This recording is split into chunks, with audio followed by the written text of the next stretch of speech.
Sa pagpasok nga po ng buwan ng Marso, may lumabas nga pong balita na tuluyan na nga pong magpapa-buyout si Otto Porter Jr. sa kanyang kupunan na Utah Jazz. Bali, hindi rin naman nga nito gusto ang paglalaro sa Utah since simula nga po nang ma-trade siya dito, hindi pa nga siya naglalaro. Sa katunayan, hindi mala nga po siya kasama ngayon ng Utah Jazz sa kanilang mga ginagawang practice at maging sa kanilang mga laro. Kaya hindi na nakapagtataka kung gusto niya tuluyan ng ma-buyout ang kanyang kontrata. At kasabay nga po ng paglabas ng ganyang klaseng balita, marami nga pong mga fans ang nagsasabi na maaari nga pong kunin muli ang kanyang dating team na Golden State Warriors na bagamat man nanalo sa kanilang game laban sa New York Knicks ngayong araw, 110-99 sa pangunguna ni Stephen Curry na merong 31 points, 11 rebounds. Kailangan pa rin naman nga nilang magpalakas ng kanilang lineup sa pamamagitan ng pagkuha ng player since hirap nga sila na manalo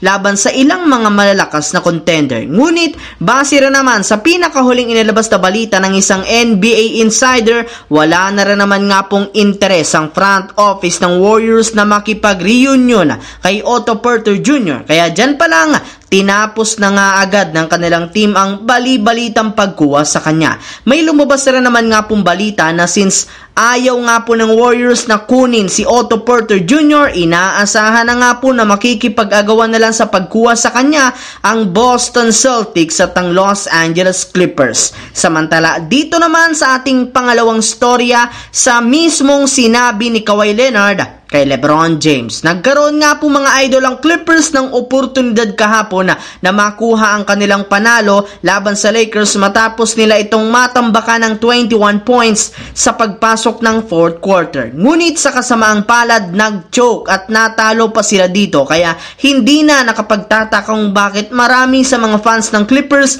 ang nagalit sa kanilang head coach na si Ty Lue na nagsabi na maging siya sobrang dismayado sa kanyang sarili since siya nga po ang may kasalanan bakit nangyari iyon sa hindi niya paggawa ng magandang adjustment sa fourth quarter. Ayon rin naman nga po kay Kawhi Leonard, naniniwala nga ito na hindi nga dapat nangyari ang ganitong bagay sa kanilang kupunan. Sinubukan rin naman nga sana nila na i-double team si LeBron James matapos mag-init ang shooting nito, gayong ito lang naman ang nag-iisang paraan para mapigilan siya. Sadyang natalo pa rin dito ang Clippers nang mag-step up at pumasok rin naman ang lahat ng tira ng ibang mga players ng Lakers. Habang dito naman sa ating huling storya sa naging laro nila kontra sa Washington Wizards.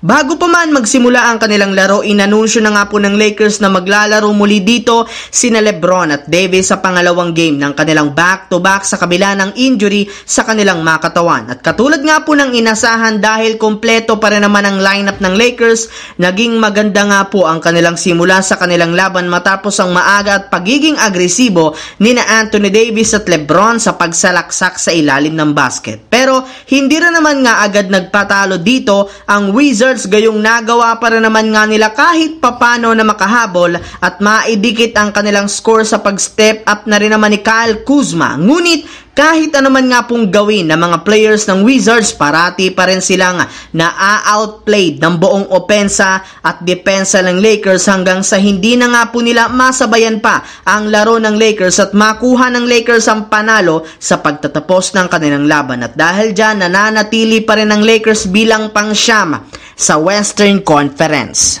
So yun lamang mga idol ang ating bagong video. Once again, this is your J-Zone TV. Don't forget to subscribe at syempre pindutin ang notification bell sa akin channel para lagi kayo maging updated sa mga videos na pinapalabas ko. Isang malaking shoutout sa lahat mga idol. Thanks for watching. Hopefully, nag-enjoy kayo ngayon.